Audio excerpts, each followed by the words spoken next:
Hello everyone, welcome back to curious style. Today's topic is sexual reproduction in anthoceros. इससे पहले वाली video में हम एंथोसिरोज का वेजिटेटिव स्ट्रक्चर पढ़ चुके हैं। तो आज हम पढ़ेंगे सेक्सुअल रिप्रोडक्शन, और ये सेक्सुअल रिप्रोडक्शन भी हम प्रीवियस वीडियो में पढ़ चुके हैं। अब देखो, जो सेक्सुअल रिप्रोडक्शन है एंथोसिरोज में वो होता है oogamous टाइप का। जो मेल सेक्स ऑर्गन है उन्हें बोला जाता है एंथ्रीडिया, और जो फीमेल सेक्स ऑर्गन है उन्हें क्या बोला जाता है? आर्किगोनिया बोला जाता है। इसके कुछ स्पीशीज़ तो मोनोशियस होते हैं और कुछ स्पीशीज़ डायोशियस। मतलब मोनोशियस क्या है? एक ही थैलस के ऊपर मेल सेक्स ऑर्गन एंथ्रीडिया भी प्रेजेंट हो और फीमेल सेक्स ऑर्गन आर्किगोनिया भी प्रेजेंट हो। डायोशियस क्या है? एक थैलस के ऊपर तो सिर्फ मेल सेक्स ऑर्गन प्रेजेंट रहेंगे और दूसरे थैलस के ऊपर फीमेल सेक्स ऑर्गन प्रेजेंट रहेंगे। इसके बाद आता है एंथ्रीडिया। कि एंथ्रीडिया की पोजीशन कहाँ पे होती है? दे अकर सिंगली और in group on dorsal surface of the thallus inside closed cavities called antheridial chambers. Antheridial chambers consisting of a group of antheridia called androecia. अब जो एंथ्रीडिया वो कहाँ ग्रो करते हैं? जो ये थैलस है एंथोसिरोज का, इसका जो डोर्सल सरफेस होता है वहाँ पे कुछ स्पेशल स्ट्रक्चर्स होते हैं जिन्हें बोला जाता है एंथ्रीडियल चैम्बर। इन चैम्बर्स के अंदर फॉर्मेशन होती है किसकी? एंथ्रीडिया की। फॉर एग्जांपल ये आपको दिखाई दे रहा है, एक थैलस का पोर्शन ले रखा है, उसमें ये एंथ्रीडियल चैम्बर प्रेजेंट है और इसके अंदर क्या प्रेजेंट है? एंथ्रीडिया प्रेजेंट है। ठीक है।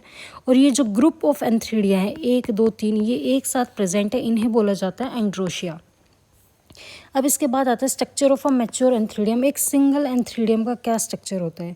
ये ऑरेंज कलर का होता है और डिफ्रेंशिएटेड रहता है एक लॉन्ग स्टॉक में। नीचे का एक स्टॉक प्रेजेंट रहेगा और ऊपर की एक क्लब शेप बॉडी प्रेजेंट रहती है। और जो एक क्लब शेप बॉडी है ये सराउंडेड रहती है सिंगल लेयर्ड स्टेराइल जैकेट के साथ। और इसके अंदर क्या प्रेजेंट रहते हैं? एंड्रोसाइट्स प्रेजेंट रहते हैं, जो किस में मेटामॉर्फोज्ड हो जाते हैं?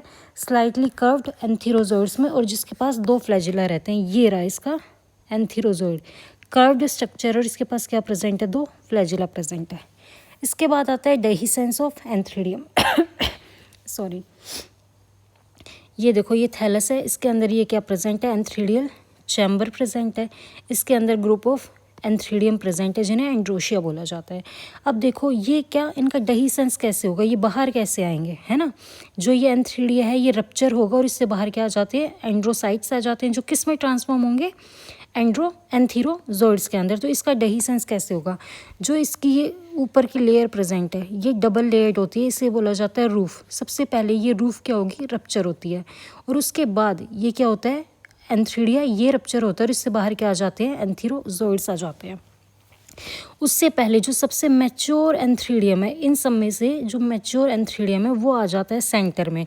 देखो, comes lies in the central position surrounded by young antheridia. और साइड साइड में क्या प्रेजेंट रहते हैं? यंग एंथ्रीडिया प्रेजेंट रहते हैं। In the mean time roof of antheridial chamber, जो ये रूफ है, ब्रेक्स द मैच्योर, ब्रेक्स ये क्या हो जाती है? ब्रेक हो जाती है। और क्या होता है? जो मैच्योर एंथ्रीडियम एब्जॉर्ब वाटर, जो ये मैच्योर एंथ्रीडियम है ये क्या करता है? वाटर एब्जॉर्ब करता है, और इसकी जो जैकेट की सेल्स है वो क्या हो जाती है? एक दूसरे से सेपरेटेड, जिसकी वजह से यहाँ पे एक अपर्चर की फॉर्मेशन हो जाती है। और इस अपर्चर से ग्रुप ऑफ या मास ऑफ क्या एंड्रोसाइट्स बाहर आते हैं, और वो किसके अंदर मेटामॉर्फोज्ड हो जाते हैं? एंथीरोजोइड्स के अंदर। इसके बाद आता है आर्किगोनिया। आर्किगोनिया क्या है? हमारा फीमेल सेक्स ऑर्गन। आर्किगोनिया भी कहाँ पे एम्बेडेड रहता है? Dorsal surface of thallus. कोई भी आर्किगोनियल चैम्बर यहाँ पे प्रेजेंट नहीं रहता। अब आते हैं स्ट्रक्चर ऑफ मैच्योर आर्किगोनियम। ये पूरा थैलस दिखा रखा है। यहाँ पे आपको क्या दिखाई दे रहा है? आर्किगोनिया एम्बेडेड है थैलस के अंदर, पर जो कवर सेल्स हैं वो थैलस से थोड़ा सा बाहर है। यहीं पे ये लिखा हुआ है एंथ्रीडियम का एक फ्लास्क शेप बॉडी है। ठीक है, it is a flask shape body consisting of venter and नेक।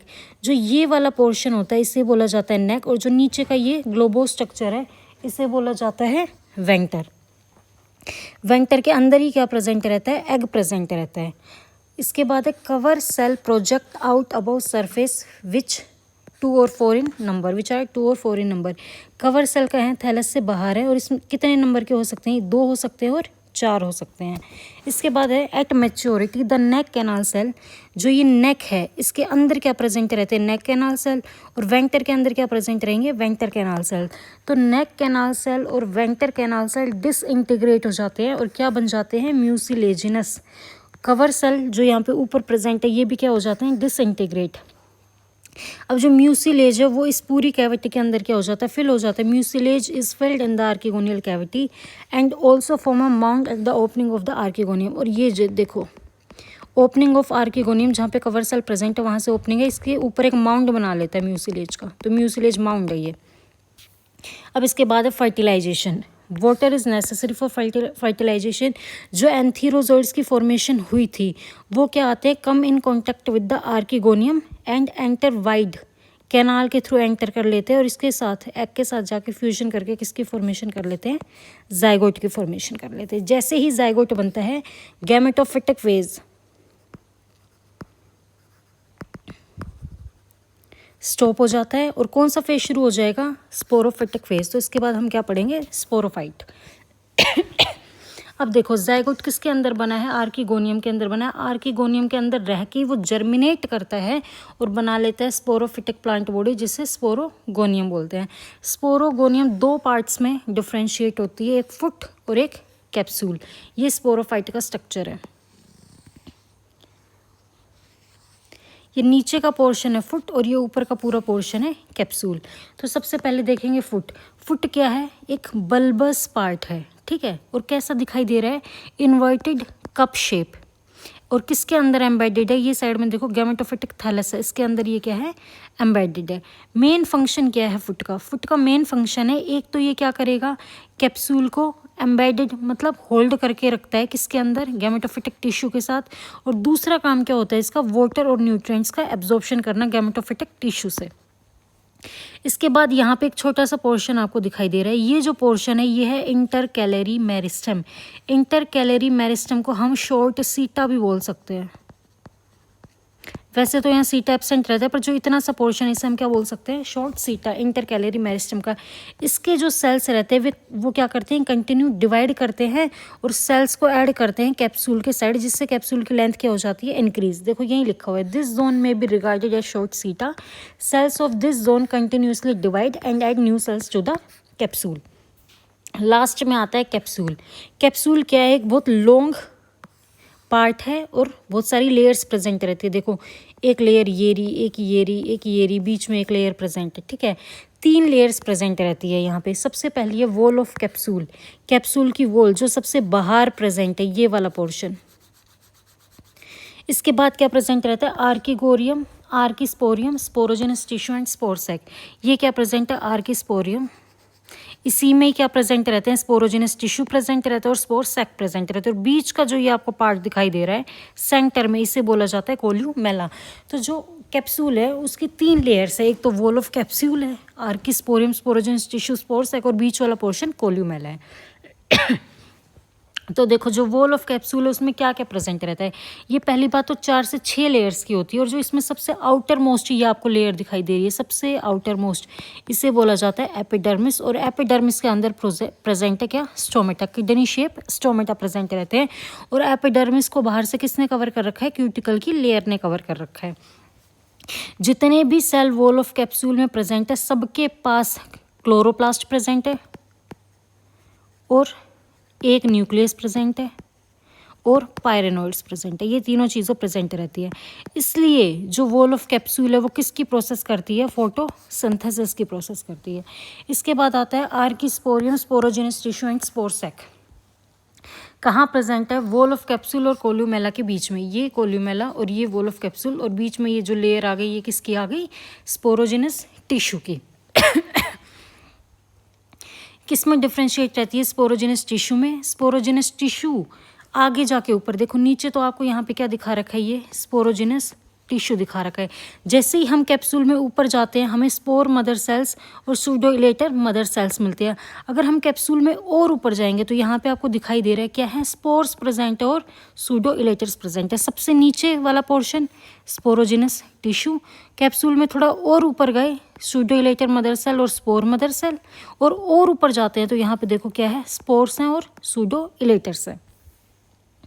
अब देखो कोल्यूमेला, ये क्या है, सेंटर पार्ट ऑफ कैप्सूल है, उसे क्या बोल रहे हैं हम, कोल्यूमेला बोल रहे हैं। इसका काम क्या है, मैकेनिकल स्ट्रेंथ प्रोवाइड करना कैप्सूल को और conduction of water and nutrients.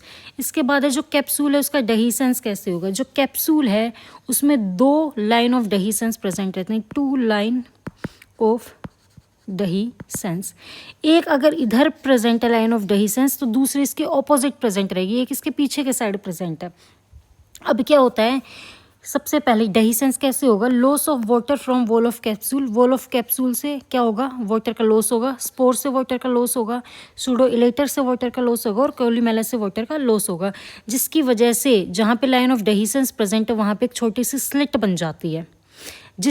जो ये यहाँ पे स्लिट बनी है लाइन ऑफ डेहिसेंस में, इससे क्या स्पोर्स बाहर आ जाते हैं। स्पोर्स कैसे बाहर आएंगे, with the help of pseudo elater. Pseudo elater present है। सूडो इलेटर होते हैं hygroscopic in nature. Hygroscopic in nature का क्या मतलब है, ये सेंसिटिव है मॉइस्चर से। जैसे ही मॉइस्चर के कांटेक्ट में आते हैं, पहले तो ये ड्राई कंडीशन में कोल्ड प्रेजेंट रहते हैं, जैसे सूडो इलेटर को मॉइस्चर मिलता है ये अनकोइल हो जाते हैं। तो ये किस में हेल्प करते हैं, स्पोर डिस्पर्जल में। तो जैसे यहाँ पे स्लिट बनी, जो ये सूडो इलेटर्स हैं ये हेल्प करते हैं कि जो ये स्पोर्स हैं ये बाहर आ जाए कैप्सूल से। अब देखो स्पोर्स क्या होते हैं, हैप्लॉइड। तो स्पोर्स क्या है, first cell of gametophytic generation, और ये जर्मिनेट करेंगे तो क्या बन जाती है फिर से गैमेटोफिटिक प्लांट बॉडी। अब जो स्पोर है उनका है टेट्राहेड्रल इन शेप, कुछ ऐसा शेप होता है टेट्राहेड्रल, 1 2 3 और एक पीछे के साइड इसका प्रेजेंट है टेट्राहेड्रल।